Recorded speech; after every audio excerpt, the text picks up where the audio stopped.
Well, good morning everyone once again. Then, so we'll start our topic further. The students are still joining. आज की class में what we are supposed to proceed with is, I hope my screen is visible to everyone. Hello. I, I hope सभी को screen और ये page नज़र आ रहा होगा, है ना? तो लास्ट क्लास में what we have done, we have completed the money creation, general model of money creation, in which we have studied, what do we call it, currency deposit multiplier, demand deposit multiplier, and the money multiplier. So the topic of today's class is the determinants of the money supply.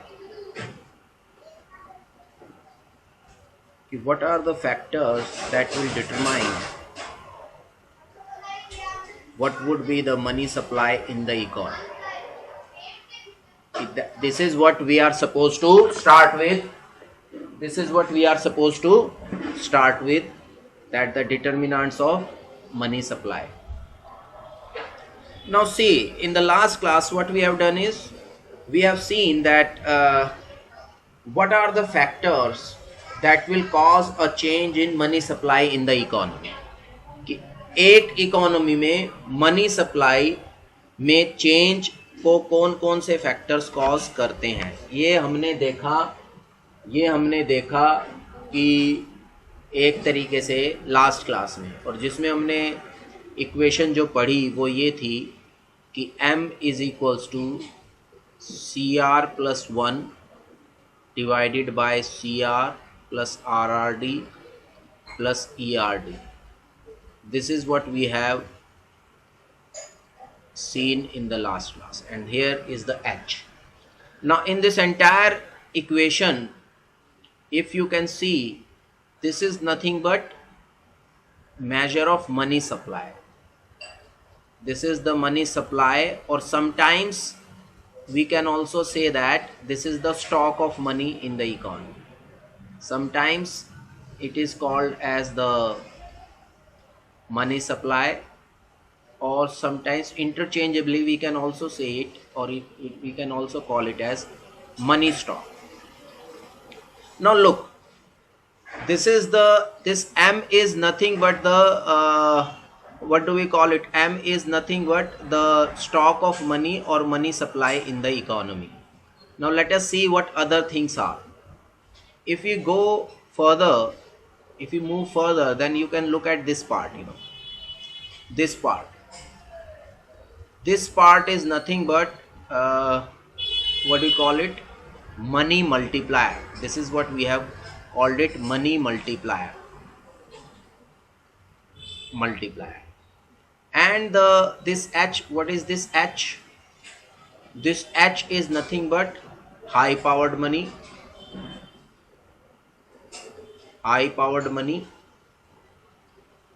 or you can say the monetary base. High powered money, or you can say the monetary base.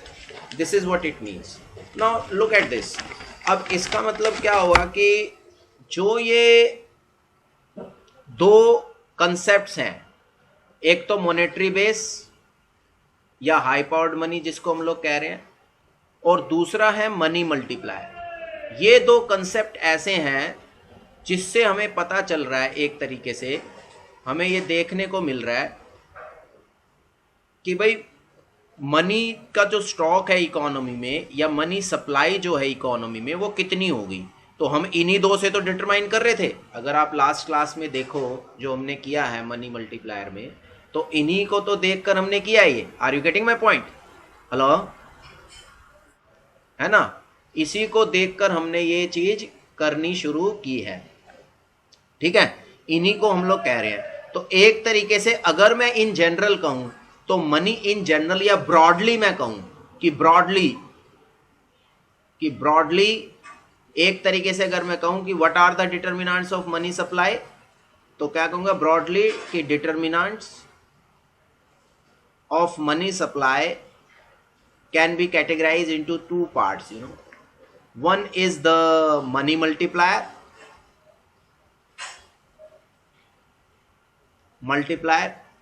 and another is what do you call it, monetary base, you know. ये broad categorisation हो गया determinants of money supply का. Is that okay? Hello, is that okay? बात समझ में आ रही है? ये एक तरीके से ब्रॉड कैटेगराइजेशन हो गया डिटर्मिनेंट्स ऑफ मनी सप्लाई की. जो मनी सप्लाई है, मनी सप्लाई के डिटर्मिनेंट्स को हम दो हिस्सों में बांट सकते हैं, दो तरह से कैटेगराइज कर सकते हैं. एक तरफ हम लिख लेंगे मनी मल्टीप्लायर और दूसरी तरफ लिखेंगे हम मॉनेटरी बेस. ठीक है. अब बारी आती है आगे. अब सवाल आता है आगे कि अब जो मनी मल्टीप्लायर हमने देखा, तो मनी मल्टीप्लायर का फॉर्मूला हमने ये लिखा CR+1, जो कि ऊपर लिखा हुआ है CR + RRD + ERD. यस और नो? ये हो गया. और जो मॉनेटरी बेस है उसको हम ऐसे लिखते हैं कि H = SC + R. तो अब इस पूरे, अगर इन दोनों कंपोनेंट्स को में अगर आप देखो, तो अगर इन दोनों कंपोनेंट्स को आप फर्दर देखो, तो यू कैन सी कि जो मनी मल्टीप्लायर है उसको भी डिटरमाइन करने वाली कोई एक चीज नहीं है, उसको CR भी डिटरमाइन कर रहा है. CR की वैल्यू क्या होगी, ये भी डिटरमाइन करेगी मनी मल्टीप्लायर की वैल्यू. देखो, मनी मल्टीप्लायर डिटरमाइन कर रहा है मनी सप्लाई की वैल्यू को, और मनी मल्टीप्लायर की वैल्यू को कौन डिटरमाइन कर रहा है? अब ये हम देख रहे हैं कि मनी मल्टीप्लायर डिटरमाइन हो रहा है CR से, RRD से, ERD से, ठीक है, या फिर H से. अब मनी सप्लाई दूसरी बात, ये मनी मल्टीप्लायर तो इन चार चीजों, इन तीन चीजों से डिटरमाइन होगा. मनी मल्टीप्लायर की वैल्यू तो इन तीन फैक्टर से डिटरमाइन होगी. ये जो तीन चीजें हैं कि currency to deposit ratio, required reserve ratio और excess reserve ratio. Are you getting my point? Hello, ठीक है, इससे डिटरमाइन होगी. ठीक है. अब जो एक तरीके से जो क्या कहते हैं कि इससे डिटरमाइन होगी. अब दूसरे तरीके से अगर हम देखें तो मॉनेटरी बेस से भी डिटरमाइन होगी मनी सप्लाई. यानी कि मनी मल्टीप्लायर को डिटरमाइन करने वाले फैक्टर्स ये हैं, और मॉनेटरी बेस को डिटरमाइन करने वाले फैक्टर कौन से हैं? ये दोनों. तो अब हम जो कैटेगराइजेशन करेंगे फर्दर, एक तो ये कैटेगराइजेशन हो गया इन दोनों की फॉर्म में, इन दोनों से हम आ गए इन पे. अब हम देखेंगे ये जो जितने भी फैक्टर्स हैं दोनों के कंबाइन, इनमें से कितने फैक्टर कौन डिटरमाइन करता है, कौन इनके बारे में डिटरमाइन करता है. तो लेट अस सी क्या होता है. मैं पहले समझा देता हूं. देखो, ये जितने भी सारे फैक्टर्स हैं ना, इनको हम दो तरह से डिटरमाइन कर सकते हैं. कैसे कर सकते हैं? एक तरफ होगा बैंकिंग सिस्टम,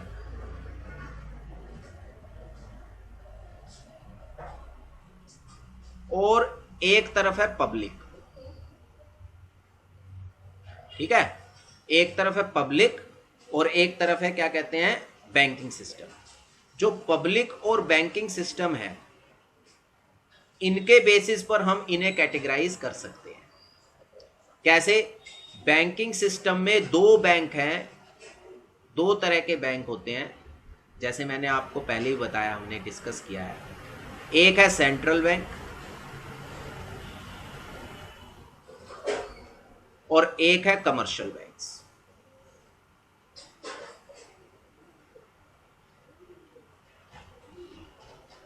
और पब्लिक तो जो पब्लिक जनरल है ही, जो कि अकाउंट होल्डर्स हैं. पब्लिक तो पब्लिक है ही, पब्लिक या अकाउंट होल्डर्स जितने भी हैं, या बिना अकाउंट होल्डर के भी जो लोग हैं वो. तो अब जो ये जितने भी ये हमने फैक्टर इसमें देखे हैं यहाँ पर, चाहे ये CR है, चाहे ये RR है, चाहे ये ER है, चाहे ये CR है, चाहे ये C है, चाहे ये R है, चाहे ये H है, या चाहे ये M है, स्मॉल m मल्टीप्लायर के लिए ले लीजिए, H हाई पावर 1 के लिए. इनको हम फर्दर कैटेगराइज कर सकते हैं कि बैंकिंग सिस्टम में कौन किस चीज को इन्फ्लुएंस करेगा.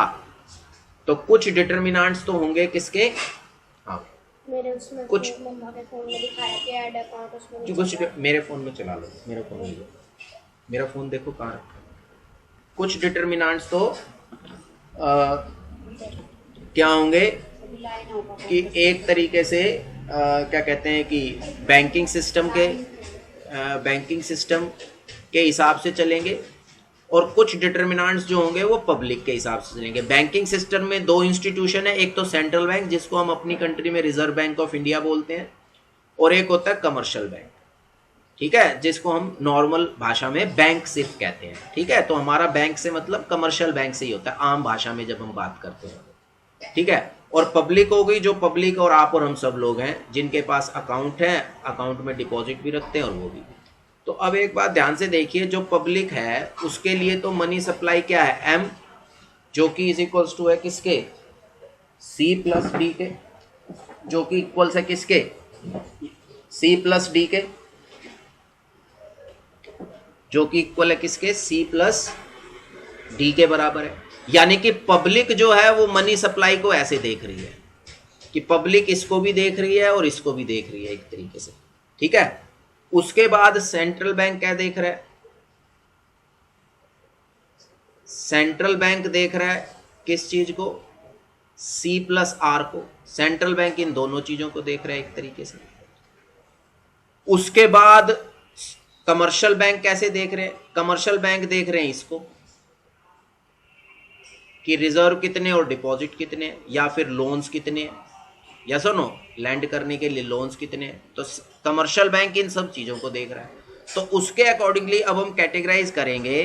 अब हम पहले देखेंगे इनमें से कौन कौन से फैक्टर को तो सेंट्रल बैंक इन्फ्लुएंस करता है और किस किस फैक्टर को कमर्शियल बैंक या सिर्फ बैंकिंग सिस्टम या बैंक्स इन्फ्लुएंस करते हैं, और कौन से फैक्टर को पब्लिक इन्फ्लुएंस करती है, और उन फैक्टर्स को इन्फ्लुएंस करने के लिए किन किन चीज़ों को वो ध्यान में रखते हैं डिसीजन मेकिंग के टाइम, कि भाई किस टाइम मनी सप्लाई बढ़ानी है, किस टाइम मनी सप्लाई घटानी है। तो ये डिसीजन वो किस तरह से लेते हैं। This is what we are suppose to see now.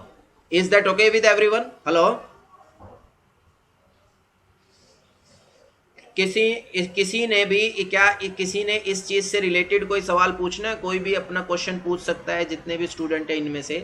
जितना अभी मैंने बताया आप लोगों को इस चीज के बारे में, मनी सप्लाई के डिटर्मिनेंट्स के बारे में जितना भी हमने डिस्कस किया है, अगर इससे रिलेटेड किसी की कोई क्वेरी, कोई क्वेश्चन हो तो you are free to ask, so that जो हम आगे प्रोसीड करें तो फिर आगे डाउट ना हो। बताइए, क्या किसी ने कुछ पूछना है? हेलो, नहीं? तो शैल वी प्रोसीड नाउ? ठीक है, फिर मैं अब आगे बढ़ता हूँ। तो अब आगे बढ़ते वक्त मैं आपको सबसे पहले बताऊंगा कि सेंट्रल बैंक किस किस चीज को कंट्रोल करता है। अब सेंट्रल बैंक दोनों चीजों को एक तरीके से इन्फ्लुएंस कर सकता है। जो क्या कहते हैं कि सेंट्रल बैंक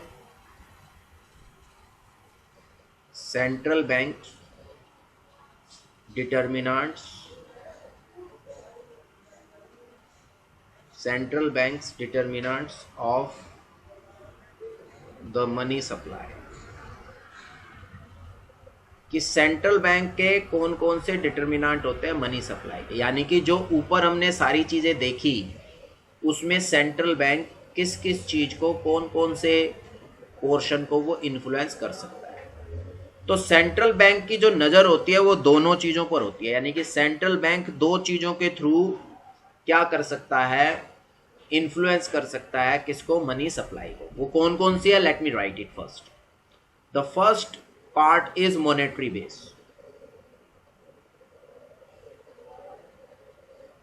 जिसको हम एच कहते हैं, कि सेंट्रल बैंक एच में चेंज करके मनी सप्लाई को बदल सकता है।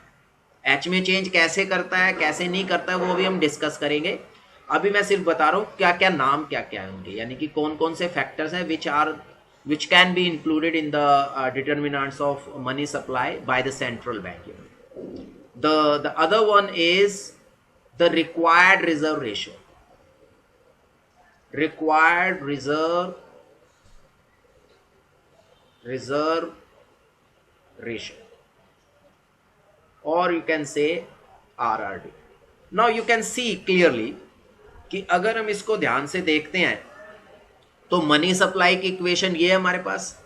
यहाँ है CR+1 अपॉन में CR plus RRD plus ERD, ये इनटू में H है। तो इसका मतलब अगर ध्यान से देखो आप इसको थोड़ा सा, जैसे हम पहले भी डिस्कस कर चुके हैं इसको, तो अगर RRD में चेंज करता है, क्योंकि ये किसके कंट्रोल में है, सेंट्रल बैंक के।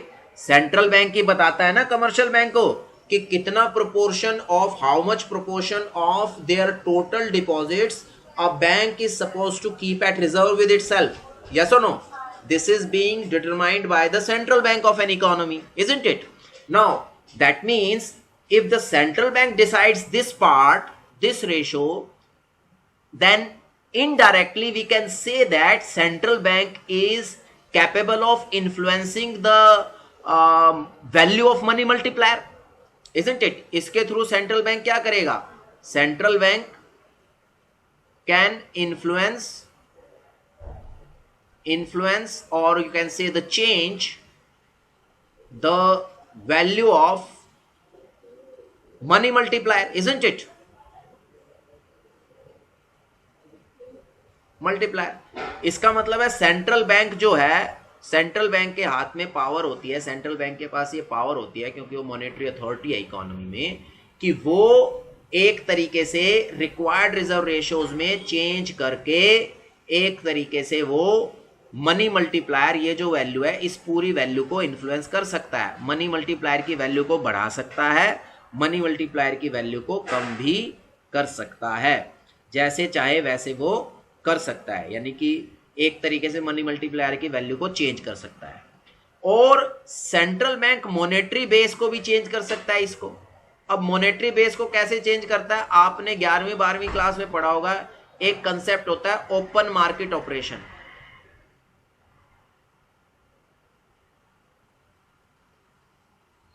अरे भाई सुना आप लोगों ने? हेलो, ओपन मार्केट ऑपरेशन सुना है? ये मेरे ख्याल से मैक्रो में भी बताया था मैंने आप लोगों को। मैक्रो जब हमने introductory macro economics last semester में पढ़ी है, उसमें भी हमने डिस्कस किया था कि ओपन मार्केट ऑपरेशन क्या मतलब होता है, ओपन मार्केट ऑपरेशन का क्या मतलब होता है। देखो, ओपन मार्केट ऑपरेशन का मतलब क्या होता है कि एक सेंट्रल बैंक ऑथराइज्ड होता है गवर्नमेंट सिक्योरिटीज को सेल या परचेज करने के लिए ओपन मार्केट में। यानी कि एक जो सेंट्रल बैंक है वो ओपन मार्केट में गवर्नमेंट सिक्योरिटीज को सेल भी कर सकता है और गवर्नमेंट सिक्योरिटीज को परचेज भी कर सकता है as per the economic conditions in the economy. जैसे भी एक इकोनॉमी में किसी भी तरह की इकोनॉमिक कंडीशंस हैं, उनको ध्यान में रखते हुए वो ओपन मार्केट ऑपरेशन करता है। तो ओपन मार्केट ऑपरेशन को मैं यहाँ थोड़ा सा मैं आप लोगों को बता देता हूँ रेफरेंस पॉइंट के लिए, कि जो ओपन मार्केट ऑपरेशन है उसमें सेंट्रल बैंक क्या कर सकता है? Sale of government securities, sale of government securities,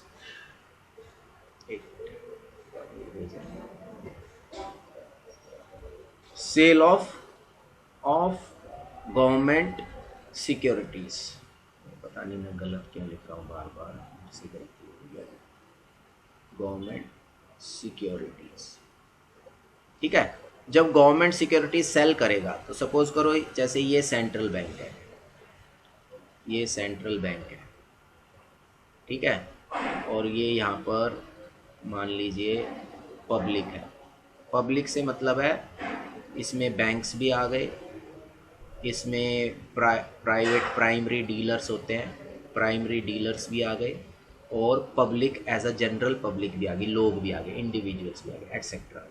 central bank जब इनको गवर्नमेंट सिक्योरिटीज देगा तो गवर्नमेंट सिक्योरिटीज सेंट्रल बैंक की तरफ से चली जाएगी, सिक्योरिटीज जो होगी सेंट्रल बैंक की तरफ से इनके पास जाएगी, इनके तरफ से पैसा इधर चला जाएगा, ये उसकी पेमेंट कर देंगे, यहाँ पेमेंट आ जाएगी। ठीक है ना?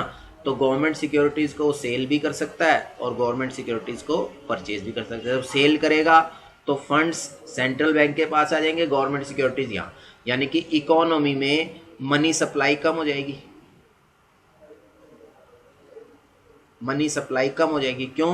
क्योंकि जब सेल ऑफ गवर्नमेंट सिक्योरिटीज करेगा सेंट्रल बैंक, तो गवर्नमेंट सिक्योरिटीज सेल करने से मॉनेटरी बेस जो होता है इकोनॉमी का वो कम हो जाता है।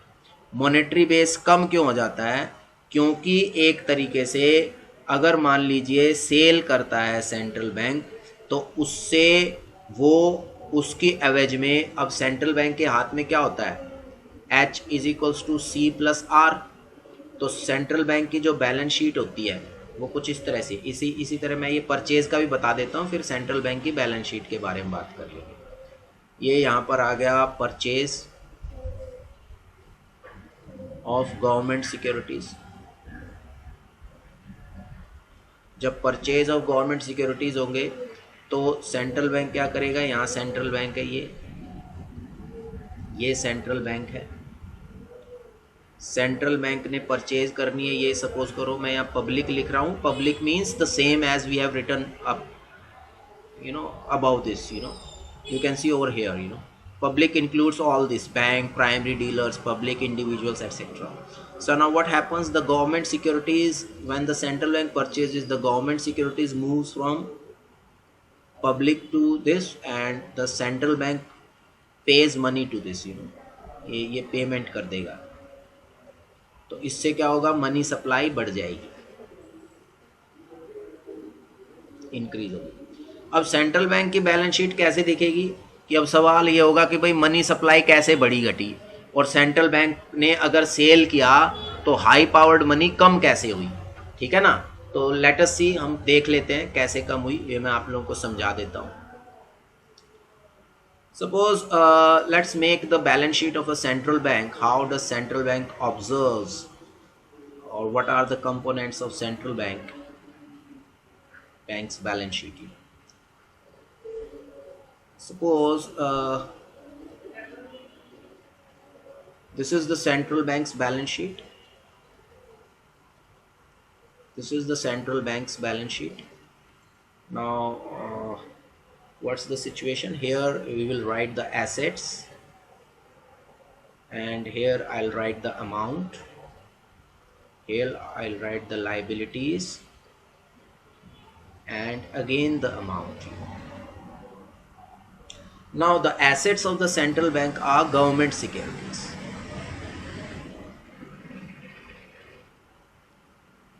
and the liabilities of central banks are reserves,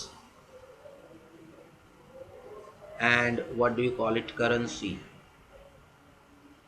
ये दोनों लाइबिलिटी होती हैं। उसका रीजन क्या है, जो रिजर्व्स हैं वो कमर्शियल बैंक के डिपॉजिट्स का हिस्सा है जो सेंट्रल बैंक के पास रखे हैं। सपोज करो ये सेंट्रल बैंक के पास 20 रुपये हैं और ये 80 रुपये हैं, और ये गवर्नमेंट सिक्योरिटी 100 रुपये की। अब इसको ध्यान से समझते जाओ, मैं जो आपको बता रहा हूँ सेंट्रल बैंक। अब ये सेंट्रल बैंक की लाइबिलिटी क्यों, क्योंकि ये सेंट्रल बैंक की जिम्मेदारी है कि उसे ये रिजर्व, भले ही एक कानून के तहत भले ही कमर्शियल बैंक ने सेंट्रल बैंक के पास रिजर्व अपने रखे हुए हैं, पर उसका मतलब ये नहीं है ये रिजर्व सेंट्रल बैंक के हो गए हैं। सेंट्रल बैंक को एक पॉइंट ऑफ टाइम के बाद अगर कमर्शियल बैंक को जरूरत पड़ेगी तो वो इस रिजर्व को विड्रॉ कर सकता है सेंट्रल बैंक से। Are you getting my point? Hello, ठीक है। इसलिए सेंट्रल बैंक इसको एज अ लाइबिलिटी ऑब्जर्व कर रहा है। अब जैसे इस तरह से मान लीजिए कि हम अपना बैंक में पैसा जमा करते हैं, तो एक मिनिमम बैलेंस हमें मेंटेन करना पड़ता है ना बैंक के पास अपना। हेलो, अरे भाई अकाउंट में एक मिनिमम बैलेंस मेंटेन करना पड़ता है ना बैंक के पास, है ना। अरे भाई समझ में आ रही है आप लोगों को बात?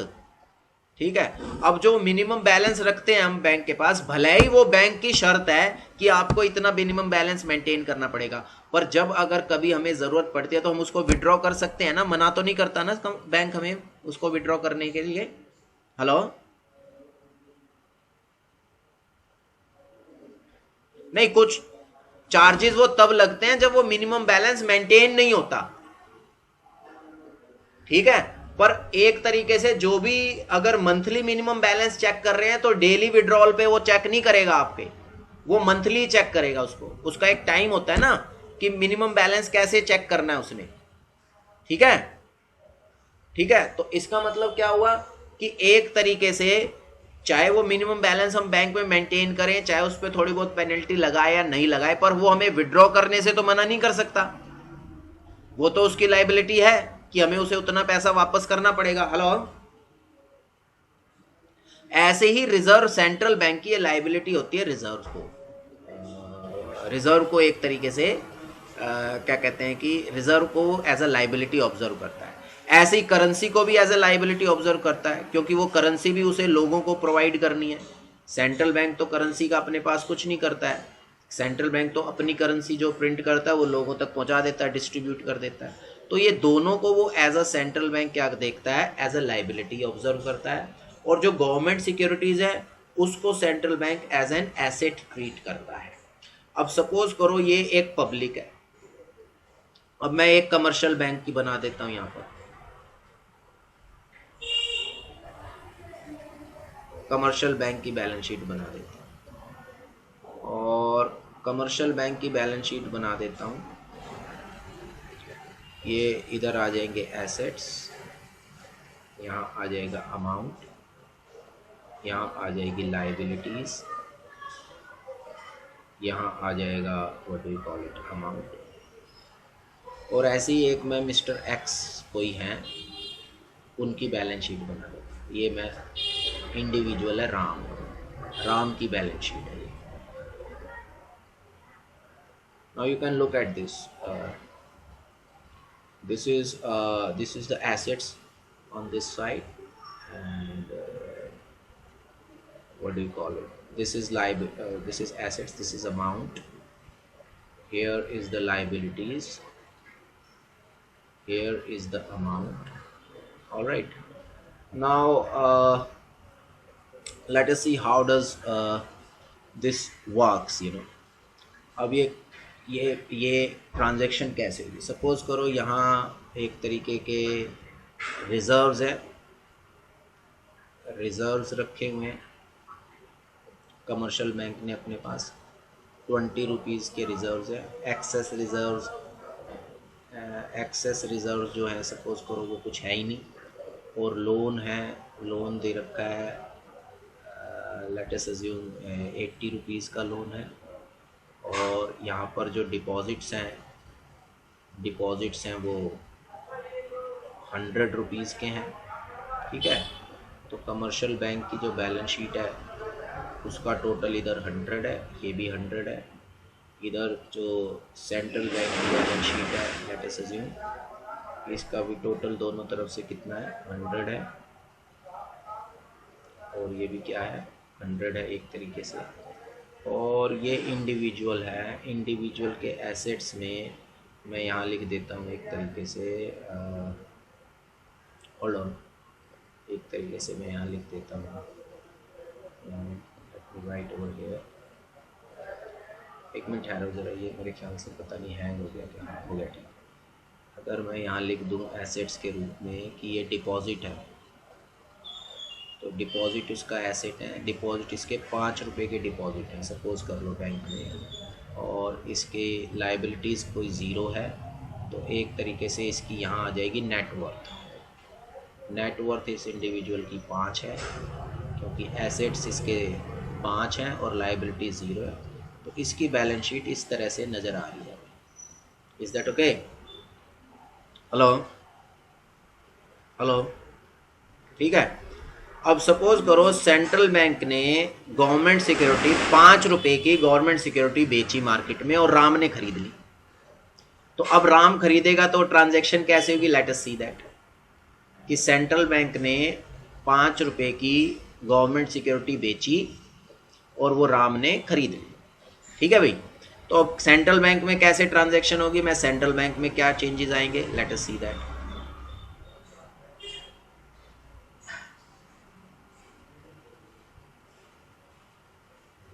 ये एसेट्स है, इधर ये लाइबिलिटी सॉरी अमाउंट है, इधर है लाइबिलिटीज,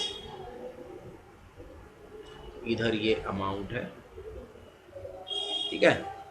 ये यहाँ पर गवर्नमेंट सिक्योरिटीज़ है, मैं जीएस लिख रहा हूँ फॉर शॉर्ट। ये रिजर्व्स है, ये करेंसी, ठीक है। ये मैं शॉर्ट में लिख रहा हूँ ताकि टाइम थोड़ा कम लगे। मैं इधर फटाफट कमर्शियल बैंक की भी खींच देता हूँ ताकि हमें फटाफट जो चेंजेस है वो नज़र आएंगे।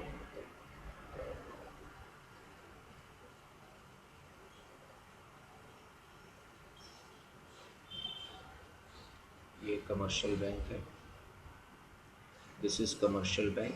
Again here is the liabilities and this is amount. Again this is the assets and this is amount. ठीक है, ये राम की मैं दिखा देता हूँ. राम के इधर एसेट्स है, ये अमाउंट हो गया, ये लाइबिलिटीज हो गई, ये अमाउंट हो गया. ठीक है भाई. अब अगर हम ध्यान से देखें तो राम की बैलेंस शीट में क्या हुआ कि गवर्नमेंट ने सेंट्रल बैंक ने 5 रुपए की गवर्नमेंट सिक्योरिटी सेल कर दी राम को. तो सेंट्रल बैंक के इधर ये 95 रह जाएगा भाई.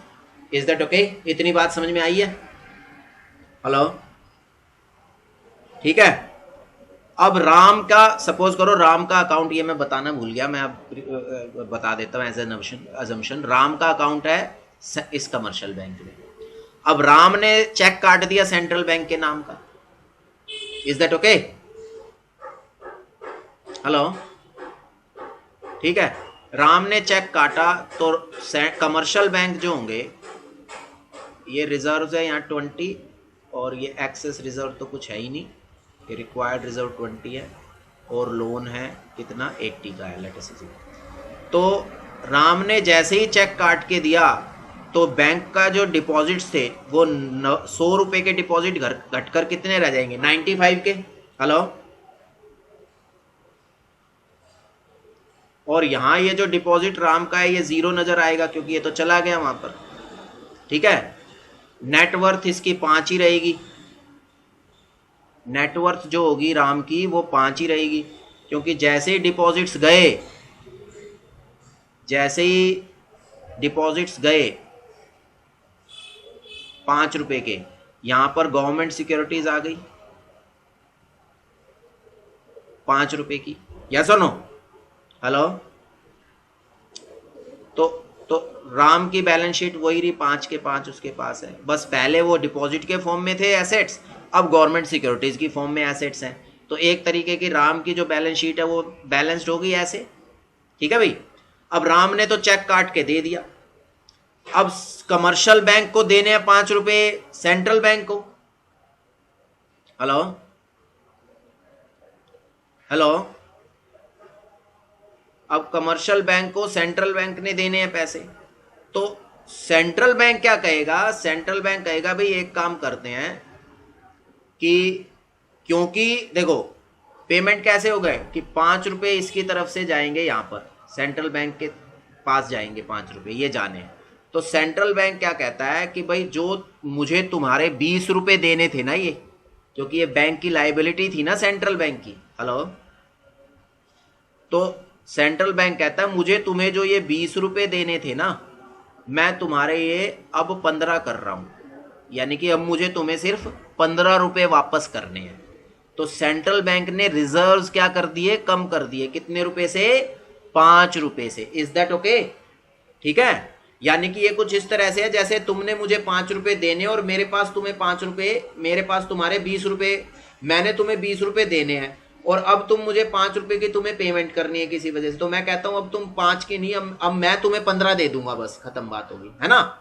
हेलो, ठीक है. तो ये हुआ currency deposit as it is. तो सेंट्रल बैंक भाई साहब यहां बैठ गए अपने आप सीधे ऐसे ही कि यहां ये हो गया एक तरीके का 95 और यहां भी हो गया 95. सेंट्रल बैंक की बैलेंस शीट होगी एडजस्ट. अब बात है कमर्शियल बैंक क्या करेगा. अब कमर्शियल बैंक के पास देखो ये 20 था, ये 20 था, तो इसका मतलब रिक्वायर्ड रिजर्व रेशो कितनी है? अगर ध्यान से देखें तो रिक्वायर्ड रिजर्व रेशो कितनी है हमारी? 20% हो गई.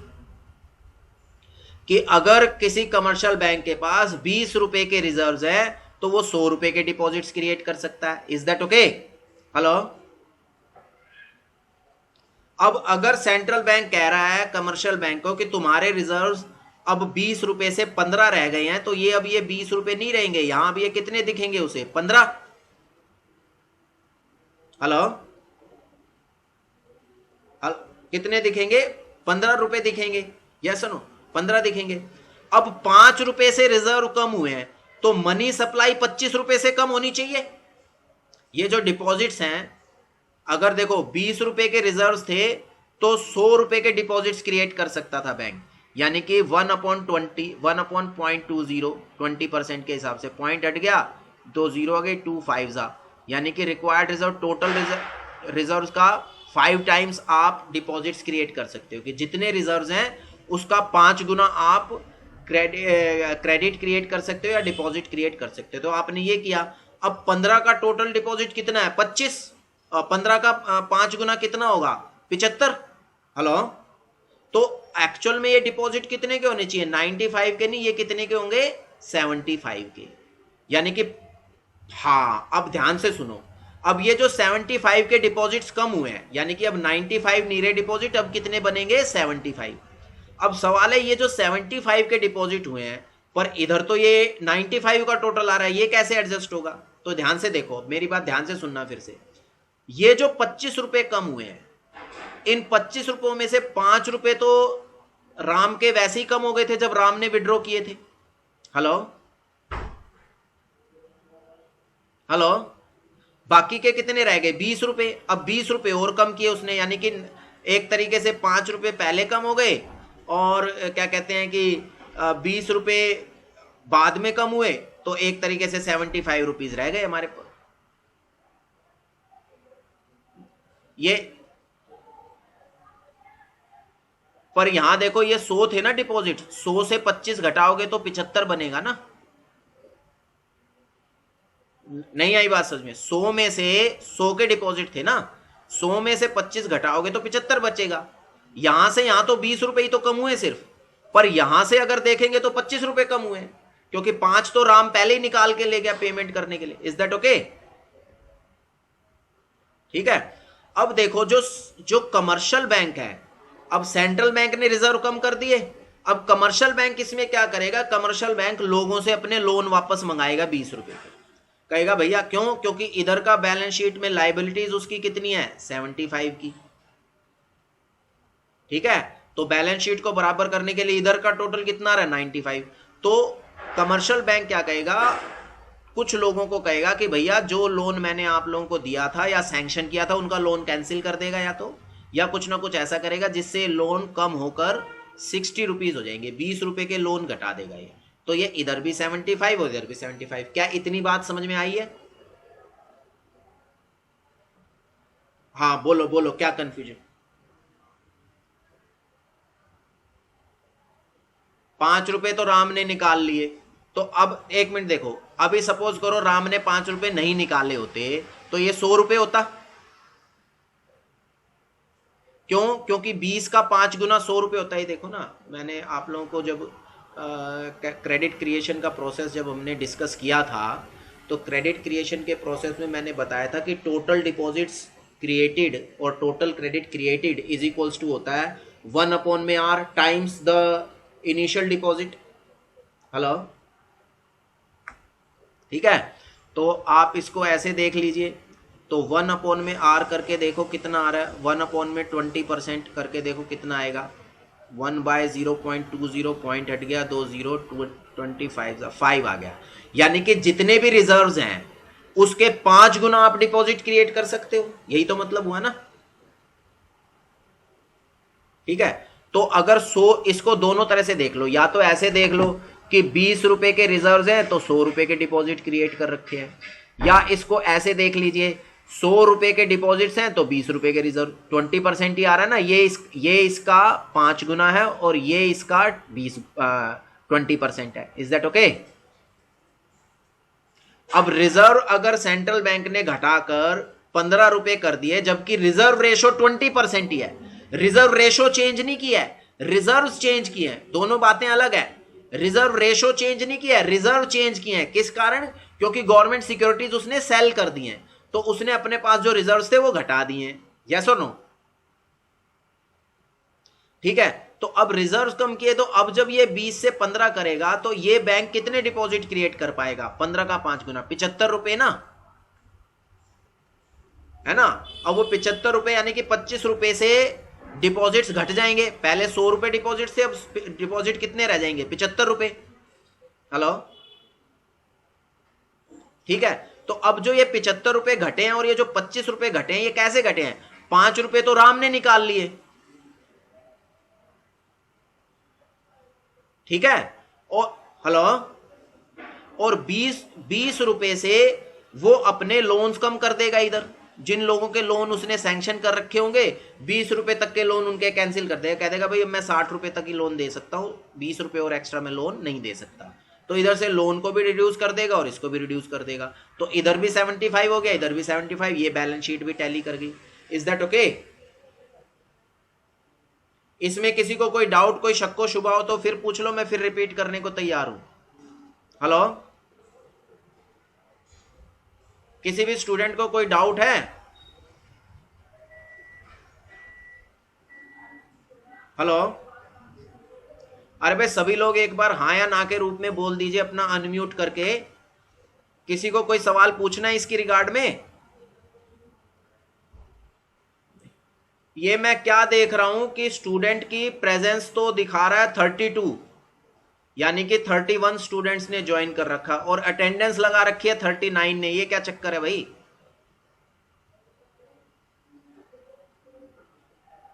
ये क्या?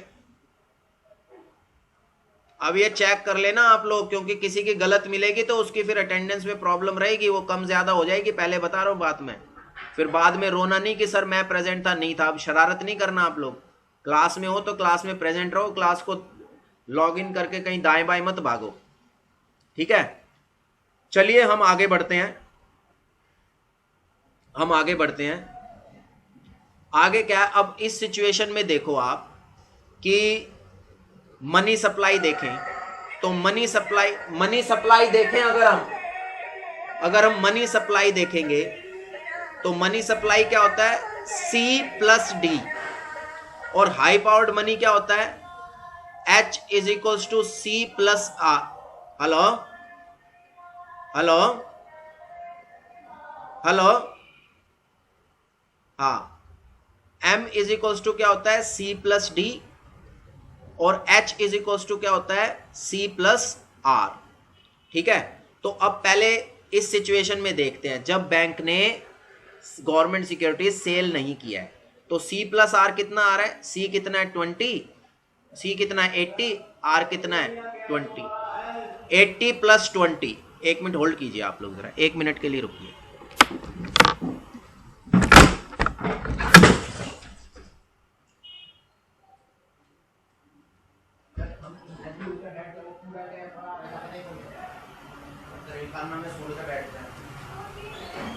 बताऊं फिर जब आग लड़ा रही।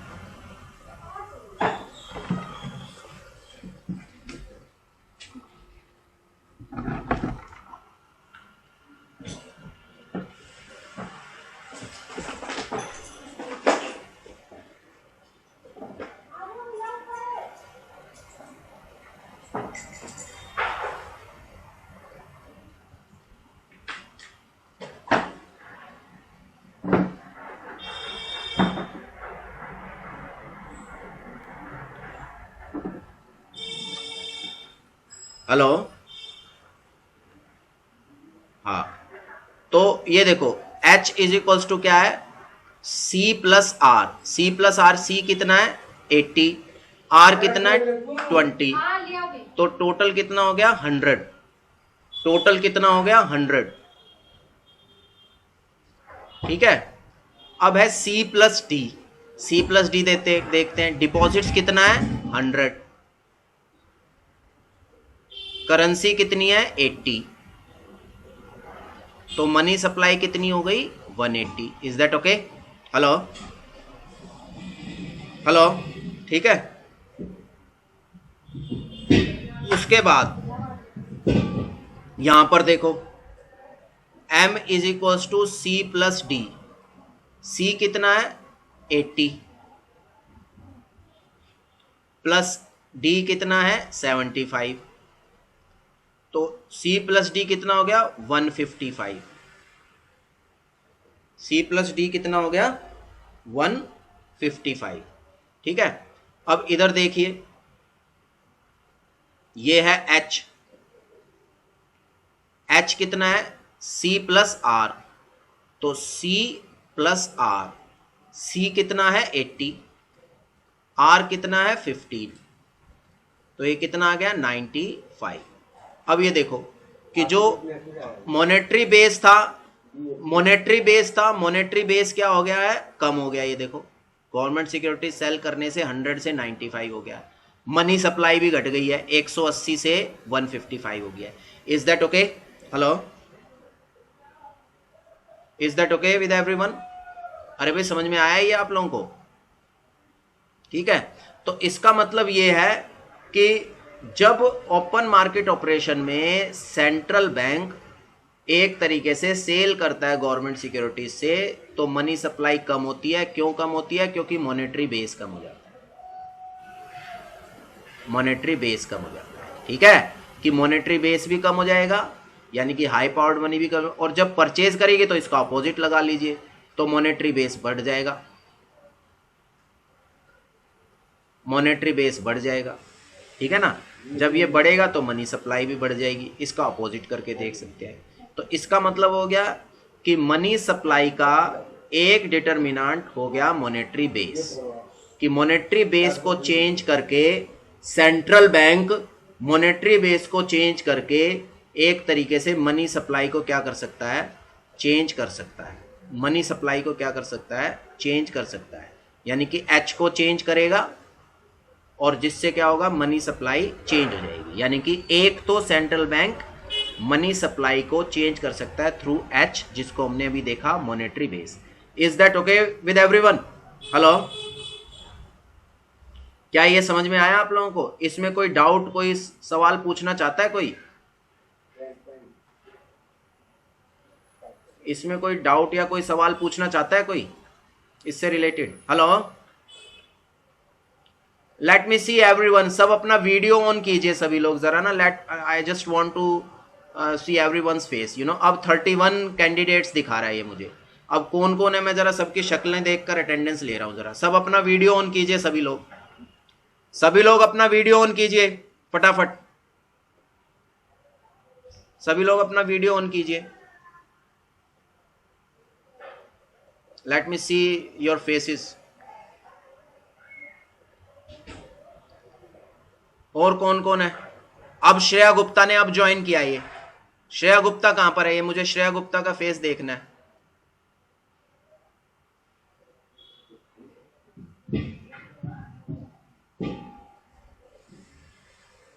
यस यस, अपने अपने नाम बताओ जरा। जिस जिसका मुझे फेस नजर आएगा उसका नाम मैं सिर्फ ऐड करूंगा क्लास में, अटेंडेंस में। और कौन कौन है? हाँ, ये आरती जैन कहां पर है? आरती जैन कहां पर है? आई एम अनेबल टू सी आरती जैन। आरती जैन,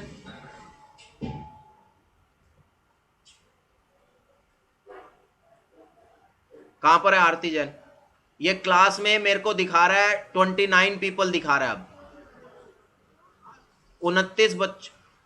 29 बच्चों में से मुझे ये दिखा रहा है, देखो यहाँ पर 29 पीपल दिखा रहा है और यहाँ पर 31 दिखा रहा है, 39 दिखा रहा है अटेंडेंस में। क्या कौन कौन? सक्षम बत्रा, यस और नो बोलो जल्दी से फटाफट। सक्षम बत्रा, अपना वीडियो ऑन करो। सक्षम बत्रा, हेलो, सक्षम बत्रा कौन है? सक्षम बत्रा, सक्षम बत्रा को बता देना उसकी अटेंडेंस नहीं लगा रहे हैं सर आज। ठीक है भाई, बाकी सब स्टूडेंट्स। सौरभ ओटीत, वेयर इज सौरभ ओटीत? यस, सौरभ ओटीत, ठीक है। Shivam Kumar, where is Shivam Kumar? हाँ ठीक है, आगे बोलो। Hitesh, Hitesh KMV, who is this Hitesh? Hello, who is this Hitesh? Hitesh आ रहा नाम? निमीश गर्ग, निमीश गर्ग कौन है? Let me see, where is Nimish Garg? Hello, Nimish Garg को बोलना उसकी एब्सेंट लगा दिया सर ने। सक्षम बत्रा, निमीश गर्ग, मैं नाम नोट कर रहा हूं। ये निमीश गर्ग, सक्षम बत्रा, उसके बाद Ajay Ramani, Ajay Ramani, let me here your voice, Ajay Ramani. Ajay Ramani ठीक है। शिवम कुमार, शिवम कुमार, शिवम कुमार कहां पर है? ये मानव ठक्कर अब फिर से दोबारा ज्वाइन किया आपने। शिवम कुमार कहां पर है? कौन है शिवम कुमार? हाँ कोई बात नहीं बेटे, अब सब बोलेंगे, ठीक है, मैं जान रहा हूं। अब सब आएंगे वापस एक एक करके ना, जब अटेंडेंस की बात आएगी तो सब आएंगे, मुझे मालूम है, ठीक है। नहीं तो मैं आप, तो आप उसमें आप प्रेजेंट रहिए ना, आपसे हाँ या ना पूछ रहा हूं, मैं कह रहा हूं सब एक बार हाँ या ना बोलो। तो सिर्फ लालू प्रसाद यादव की आवाज, लालू प्रसाद की सिर्फ लालू प्रसाद की आवाज आ रही है, nobody else is replying. How can it be possible if I'm asking everyone to please do reply whether whatever I have taught you has been understood by you or not, but apart from the Lalu, nobody else is replying to that my question, you know. Where is this Paras KMV? Who is Paras? Let me hear. Where is Ashima Gandhi? Yes, Ashima Gandhi, are you there in the class? अब देखो, Ashima Gandhi, are you there in the class? Alright. Bihani Keshav Sandeep, who is this Bihani Keshav Sandeep? Raghav Khararia, Saksham Gupta, yes, इन तीनों के absent लगा रहा हूं मैं। सक्षम गुप्ता, सक्षम गुप्ता कहां प्रेजेंट हो तुम? पहले बोला था तब तो तुम नहीं थे, वो कौन था दूसरा फिर? सक्षम बत्रा है वो, सॉरी, ठीक है। पारस का हो गया। Hitesh, who is Hitesh? नहीं, व्हाट अबाउट हितेश? हितेश हो गया। शिवम गुप्ता, आरती जैन, नैन्सी गर्ग, दिया मल्होत्रा भी है। स्टूडेंट 30 दिखा रहा है मुझे यहां पर, इसमें 30 दिखा रहा है, और जो बैच दिखा रहा है वो अटेंडेंस के दिखा रहा है ज्यादा, 39 मैसेजेस दिखा रहा था। ये कशिश भाटिया अब आया है। ये Kashish Bhatia, you are not allowed in the class now. Who is this Kashish Bhatia? Let me see. Kashish Bhatia, he has left the class now, see.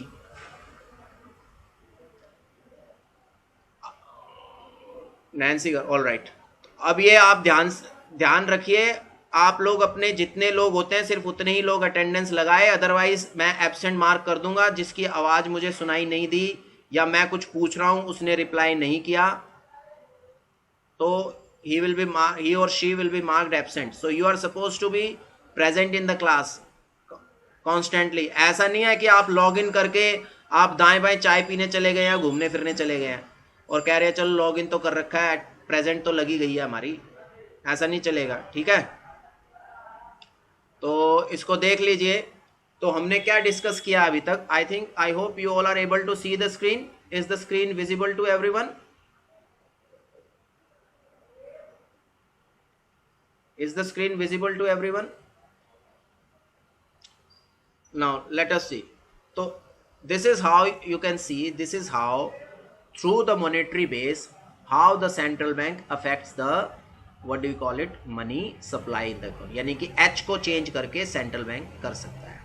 अब देखो इस पॉइंट में अगर आप देखो तो इसमें बैंक ने रिक्वायर्ड रिजर्व रेशो को चेंज नहीं किया। वो यहां पर भी 20 है और 20% है, और इस केस में भी रिक्वायर्ड रिजर्व रेशो जो है वो 20% है। यानी कि there is no change in the required reserve ratio. Required reserve ratio में कोई चेंज नहीं आया है। जो चेंज आया है वो सिर्फ मॉनेटरी बेस में चेंज आया, यानी कि मनी मल्टीप्लायर की वैल्यू में चेंज नहीं आया, एच की वैल्यू में चेंज आया। Is that okay? Hello, is that okay? Hello, हाँ।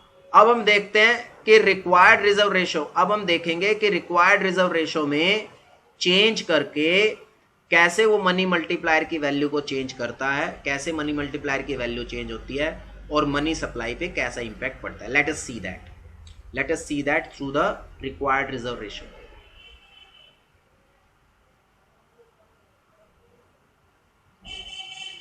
सपोज कर लेते हैं एग्जांपल के तौर पर, required reserve ratio, RRD, required reserve ratio.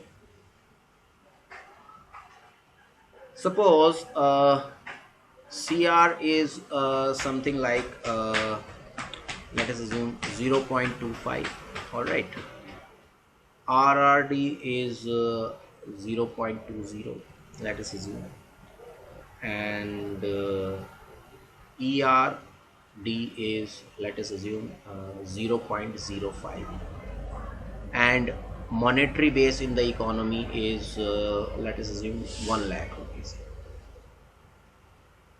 This is the monetary base. अब RRD 0.20 है, तो इसके हिसाब से मनी मल्टीप्लायर की वैल्यू क्या होगी कि मनी मल्टीप्लायर की वैल्यू होगी CR प्लस 1 अपॉन में CR plus RRD plus ERD. Calculate करो जरा मनी मल्टीप्लायर की क्या वैल्यू आ रही है. Hurry up everyone, calculate it and tell me the answer. Everyone, calculate this and tell me the answer.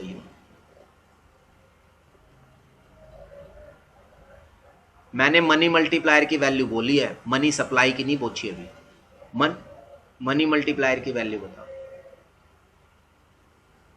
ये आ जाएगी 2.5. तो मनी मल्टीप्लायर हो गया हमारा 2.5 when RRD is required reserve ratio is this.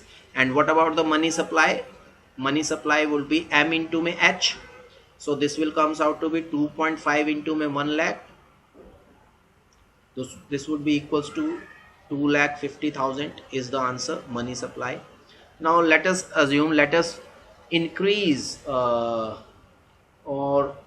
let us increase this required reserve ratio, and it would be, I hope so, 0. कितना बन रहा था ये पहले हमारा नीचे डिनोमिनेटर 0.5 बन रहा था ना. 0. लेट अस अज्यूम ये हो जाती है 35. अब कैलकुलेट करो जरा मनी मल्टीप्लायर की वैल्यू क्या होगी. M1 स्मॉल m1, ये M0 लगा देते हैं. मनी मल्टीप्लायर यह देगा 0.25 plus 1 divided bye 0.25 plus 0.35 plus 0.05. Please get me the answer. What is the answer? Tell me everyone. Yes, hello. 1.923 approximately हो गया ये आंसर. ठीक है. Now calculate the money supply. 1.923 sorry multiplied by 1 lakh. Yes, what is the money supply? Tell me. 1,92,300 ऐसा कुछ बनेगा ये, है ना. अप्रॉक्सीमेटली मैं लिख देता हूँ, कहीं अगर पॉइंट में ऊपर नीचे हो गया तो कवर अप हो जाएगा. तो अब देखो ये कैपिटल M1 हो गया, ये M0 था. तो मनी सप्लाई पहले 2.5 लाख रुपए थी, 2,50,000 थी. अब मनी सप्लाई 1,92,300 है. तो जैसे रिक्वायर्ड रिजर्व रेशो कम हुई, सॉरी बढ़ी, तो मनी सप्लाई इन्वर्सली रिलेटेड हो गई. इसका मतलब क्या हो गया कि रिक्वायर्ड रिजर्व रेशो को जब चेंज करता है सेंट्रल बैंक जब रिक्वायर्ड रिजर्व रेशो को चेंज करता है तो उसके कारण क्या होता है, central bank required reserve ratio को चेंज करता है, तो जिससे क्या होता है कि मनी मल्टीप्लायर की वैल्यू चेंज होती है. यानी कि मॉनेटरी, ये तो मॉनेटरी बेस चेंज होगा, इससे क्या होगा मनी मल्टीप्लायर चेंज होगा, मनी मल्टीप्लायर. और मनी मल्टीप्लायर के थ्रू फिर मनी सप्लाई चेंज होगी. तो एक तरीके से ये required reserve ratio money supply से इनवर्सली रिलेटेड हो गया. यस और नो, कि अगर रिक्वायर्ड रिजर्व रेशो बढ़ाएगा बैंक तो मनी सप्लाई जो होगी वो कम हो जाएगी, रिक्वायर्ड रेशो को कम करेगा तो मनी सप्लाई बढ़ जाएगी. ये इसका ये नेगेटिव रिलेशन है, पॉजिटिव नहीं. ये कैसा रिलेशन आ रहा है, नेगेटिव रिलेशन आ रहा है. कैसा रिलेशन आ रहा है, नेगेटिव रिलेशन आ रहा है. ये नेगेटिव इनवर्स, नेगेटिव या इनवर्स कह लीजिए, इनवर्स रिलेशनशिप आ रहा है. Is that okay? Hello, is that okay? इसमें कोई डाउट, कोई सवाल पूछना आप लोगों ने? किसी ने कोई सवाल कुछ पूछना इससे रिलेटेड? हेलो हेलो, किसी ने कोई सवाल पूछना है? बेटे ये समझ में आया आप लोगों को? तो सॉरी, तो आज हम इतना ही करेंगे। अभी थोड़ा डिपार्टमेंट की मीटिंग है, मुझे उसके लिए थोड़ा प्रिपरेशंस करनी है, तो आज मैं इतना ही कराऊंगा आप लोगों को, ठीक है? इसके आगे की बात जो है हम कल की क्लास में करेंगे। कल कितने बजे क्लास है हमारी? Hello hello, 1:30। तो कल 1:30 पर मिलेंगे हम लोग, ठीक है भाई? अटेंडेंस सभी ने मार्क कर दी अपनी? सभी ने अटेंडेंस मार्क कर दी अपनी? ये मैं एक बार चेक कर लेता हूं। जिन्होंने मार्क नहीं किया वो एक बार मार्क कर दीजिए, कहीं ऐसा ना हो किसी की रह जाए, और दो दो बार मार्क करने की जरूरत नहीं है, ठीक है? तो आज आज ये अटेंडेंस मार्क